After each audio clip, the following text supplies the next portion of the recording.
अस्सलाम वालेकुम प्यारे दोस्तों, रिपेयरिंग की एक नई वीडियो में खुशामदीद। आज की इस वीडियो में हम आप लोगों को ये सिखाएंगे कि सिमटेक के कंट्रोलर को आप लोग खुद घर पे कैसे मुरम्मत कर सकते हैं। आज की इस रिपेयरिंग की वीडियो के अंदर हम ये सीखेंगे कि कंट्रोलर के अंदर कौन कौन से फॉल्ट्स आ सकते हैं, ये चीज़ हमने जाननी है। उसे आपने मुरम्मत कैसे करना है, कैसे आपको पता चलेगा कि आपके कंट्रोलर में क्या इशू आया है। तो दोस्तों चलते हैं वीडियो की जानिब। सबसे पहले मैं आप लोगों को इसके बारे में बता दूँ, दिखा दूँ कि ये आउट ऑफ वारंटी यूनिट है, हमारे पास रिपेयरिंग के लिए आया था। अब हमने इसमें आप लोगों को बताना है कि कैसे ये रिपेयर होगा। बहुत ही आसान है, सिर्फ आप दोस्तों ने इस वीडियो को एंड तक फॉलो करना है। देखिए यहाँ पर मैंने इसको पहले से खोल रखा था ताकि हमारा टाइम जो है वो बच सके। मैं अपनी मोस्टली रिपेयरिंग की वीडियोस के अंदर यही कहता हूँ कि भाई जब भी कोई चीज़ रिपेयर करें तो उससे पहले फिजिकली चेक करें कि उसके अंदर डैमेज कहाँ पे है। यहाँ पर एक तो इसके अंदर डस्ट बहुत ज़्यादा थी, मैंने ब्लोअर लगा के साफ़ की है।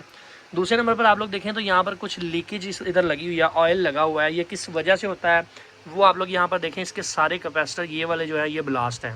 एक को मैंने हाथ से तोड़ के देखा था, बाकी सारे आप लोग देखें 4 कैपेसिटर यहाँ पे लगे थे, ये ब्लास्ट हैं। ठीक है जी, मैं ज़रा ऑन करके आप लोगों को इसके बारे में बता देता हूँ, दिखा भी देता हूँ कि क्या मसला आ रहा है इसमें। ये चार्जिंग नहीं कर रहा बेसिकली सोलर से। तो हम क्या करते हैं, इसके बोर्ड को बाहर निकाल लेते हैं और आप लोगों को बताते हैं कि इसको आपने मुरम्मत कैसे करना है, किन किन चीज़ों को आपने मद्देनज़र रखना है। प्यारे दोस्तों, जैसा कि आप लोग यहाँ पर देख सकते हैं, बैटरी कनेक्ट करने से और सोलर कनेक्ट करने से ये सोलर को डिटेक्ट नहीं कर रहा, जबकि ऊपर से एम्पियर पूरे ले रहा है। मैं इसको ज़रा बंद करता हूँ।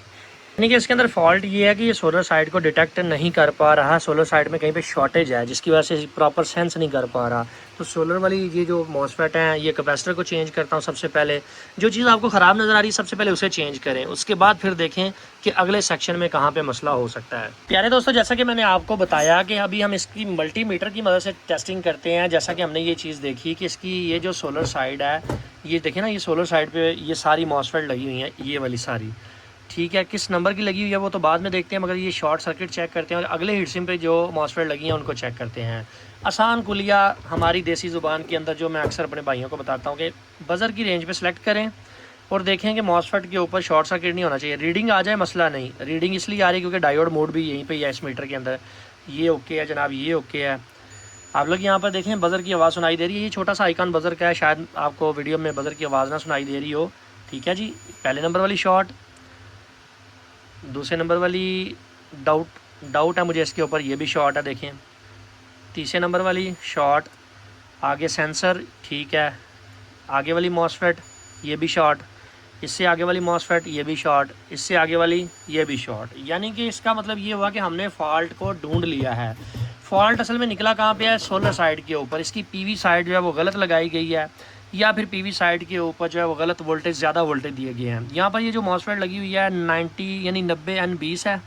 इसको हम सबको बाहर निकाल लेते हैं क्योंकि मुझे डाउट है इसमें से कोई एक आधी भी ख़राब हो सकती है। हम इन सबको बाहर निकाल लेते हैं, फिर आप लोगों को चेक करवाते हैं कि जनाब किस मॉसफेट के अंदर फॉल्ट था। प्यारे दोस्तों, अभी आप लोगों को ये मैं बाहर निकाल कर भी चेक करवाता हूँ क्योंकि मैं अक्सर अपनी वीडियोस में आप दोस्तों को बताता हूँ कि जब भी आपने कंपोनेंट्स को चेक करना है तो ज़रूरी नहीं कि सारे ख़राब हों, कुछ लीक भी हो सकते हैं, कुछ ख़राब हो सकते हैं।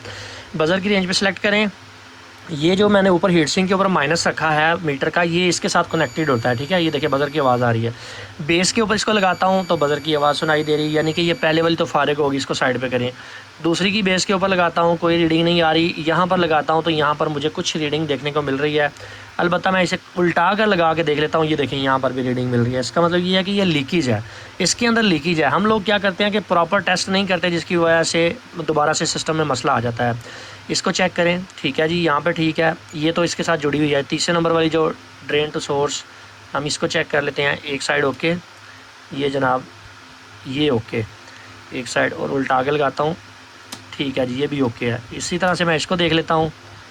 बेस के साथ नहीं बोलना चाहिए, यहाँ पर ये सेंटर वाली लेग तो इसके साथ जुड़ी होती है। ठीक है जी, उल्टा आगे लगाएं। एक साइड से रीडिंग आएगी अगर आपके पास UT55 है मीटर। अगर UT55 है, आप इसका एक और हल इस तरह से भी कर सकते हैं कि आप यहाँ पर 20K के ऊपर रख के चेक करेंगे, तब भी आपको क्लियर नज़र आ जाएगा। अगर शॉर्ट सर्किट होगा 00 आ जाएगा, ये देखें 00 आ जाएगा अगर इस तरह से होगा। मैंने वैसे सेंटर वाली के साथ लगाया है। ये देखें एक साइड पर आपको मुज़ाहमत नज़र आएगी, जबकि आप इसे अगर उल्टा आगे लगाएंगे तो एक साइड पे मुज़ाहमत आपको नज़र नहीं आएगी। इसका मतलब ये हुआ कि हमारे पास टोटल 2 जो मॉसफेट हैं ये ख़राब है। अब इनको हम चेंज करते हैं। इसके बाद आगे वाले सेक्शन को चेक करते हैं। मैं स्टेप बाय स्टेप आप लोगों को इसलिए बता रहा हूँ ताकि आपको समझना आसान हो। दूसरे नंबर पर ये जो बड़े साइज़ की मॉसफेट लगी हुई हैं, ये यहाँ पर देखें, ये इसमें डबल डायोड भी हो सकता है, मॉसफेट भी हो सकती है। मोस्टली यहाँ पर STP 30 170 यूज़ किया जाता है।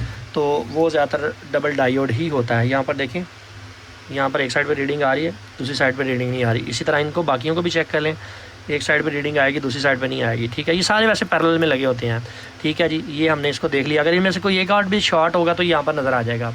अब हमारा काम क्या है कि हमने सेम नंबर की अगर मॉसफेट मिलती है तो सारी की सारी सेम नंबर की लगानी है। ऐसा नहीं है कि यहाँ पर मैं कोई और नंबर लगा दूँ और साइडों पे जो सही निकली है वो लगा दूँ। या तो सारी एक नंबर की लगानी है या सारे पुराने नंबर की जो इसमें से निकली है वो लगानी है। और यहाँ पर जनाब हम कैपेसिटर्स को ऐड करके फिर आप लोगों को दिखाते हैं हमारा फॉल्ट क्लियर हुआ है कि नहीं। प्यारे दोस्तों, जैसा कि आप लोग यहाँ पर देख सकते हैं कि हमने अपने MPPT को सेट कर लिया है। कौन सी इसके अंदर मॉसफेट हमने यूज़ की है, जूम करके आपको दिखा देता हूँ। आप लोग यहाँ पर देख सकते हैं IRFB 4127 इसके अंदर मैंने इसलिए यूज़ किया क्योंकि मुझे ये वाली जो दूसरी मॉसफेट थी, जो कि मैंने आपको पहले नंबर बताया था 90N20, वो यहाँ से मिल नहीं रही थी। तो उसका इक्विवेलेंट जो है ना, हमने ये वाला इसलिए लगाया क्योंकि इसकी जो एम्पियर रेटिंग है उसके करीब करीब थे, वोल्टेज इसके भी 200 ही थे। जबकि जो हमारी 90N20 थी वो 90 एम्पियर और 200 वोल्ट थी, जबकि ये वाली जो मॉसफेट है ये भी 200 वोल्ट है, इसके एम्पियर भी तकरीबन उतने ही हैं। अब हमने इसके साथ लगाया था है ये जितनी भी मॉसफेट थी सारी लगाने के बाद हमने इसके गेट के ऊपर जो रेजिस्टेंसें लगी हुई थी 10 ओहम की, इन सब को वेरीफाई कर लिया है। आपने मल्टीमीटर की मदद से इसको ज़रूर वेरीफाई कर लेना है आया, क्योंकि कई दफ़ा इस तरह होता है कि आपकी मॉसफेट के साथ गेट की रजिस्टर भी उड़ जाती है, जिसकी वजह से आपको परेशानी का सामना करना पड़ता है। अभी हमने जनाब इसको फिट कर लिया है, यानी कि इसके अंदर मॉसफेट को लगा दिया है। इसके ऊपर स्क्रीन रख के मैं ज़रा थोड़ा सा इसे इंसुलेट करके इसे ज़रा ऑन करता हूँ और आप लोगों को दिखाता हूँ कि हमारे MPPT ने काम करना शुरू किया कि नहीं।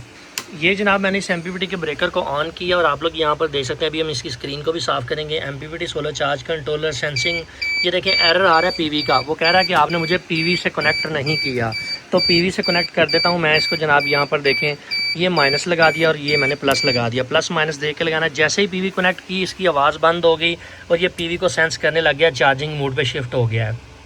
आप लोग यहाँ पर देख सकते हैं चार्जिंग की इंडिकेशन LED भी ग्लो करने लग गई। और ये जनाब 12 वोल्ट बैटरी 1.5 एम्पेयर आ रहे हैं। यहाँ पर मैंने वेरिएबल DC पावर सप्लाई का इस्तेमाल किया। 60 वोल्ट मैंने इसको दिए हैं ताकि हम इसको तसल्ली से चेक कर सकें कि जनाब ये हमारा सही तरह से काम कर रहा है कि नहीं। अभी इसे बूस्टिंग के ऊपर जाने के लिए थोड़ा सा टाइम ज़रूर लगेगा, तो आप लोग यहाँ पर देख सकते हैं थोड़ा सा टाइम लेगा, ये बूस्टिंग शुरू कर देगा। सोलर से एम्पेयर यानी जो हमने पावर सप्लाई को कनेक्ट की वो 0.7 एम्पेयर है, बैटरी में 5 एम्पेयर डिलीवर कर रहा है। ये जनाब अभी इसकी रिले ऑन हो चुकी है। अभी जनाब ये बूस्टिंग स्टार्ट करेगा। आप लोग यहाँ पर देख सकते हैं कि जनाब इसने सोलर के एम्पेयर को बूस्ट करना शुरू कर दिया, बैटरी में 17 एम्पेयर फेंकने शुरू कर दिए हैं, यानी कि इसने बूस्टिंग स्टार्ट कर दी है। अभी हमारा MPPT बेहतरीन तरीके से काम कर रहा है। मैं इसको फिट कर देता हूँ। सो दोस्तों, इस तरीके से आप लोग अपनी कोई भी MPPT चार्ज कंट्रोलर को मरम्मत कर सकते हैं। सो फाइनली दोस्तों, आज की वीडियो यहीं तक थी। उम्मीद करते हैं आप दोस्तों को पसंद आई है। वीडियो पसंद आने के साथ में वीडियो को लाइक ज़रूर कर दीजिएगा और इस तरह की वीडियो देखने के लिए हमें कमेंट में ज़रूर बताइएगा कि हमें इस तरह की वीडियो बनानी चाहिए या नहीं। अपना बहुत सा ख्याल रखिएगा, अपनी दुआ में याद रखिएगा। अल्लाह हाफिज़। पाकिस्तान जिंदाबाद।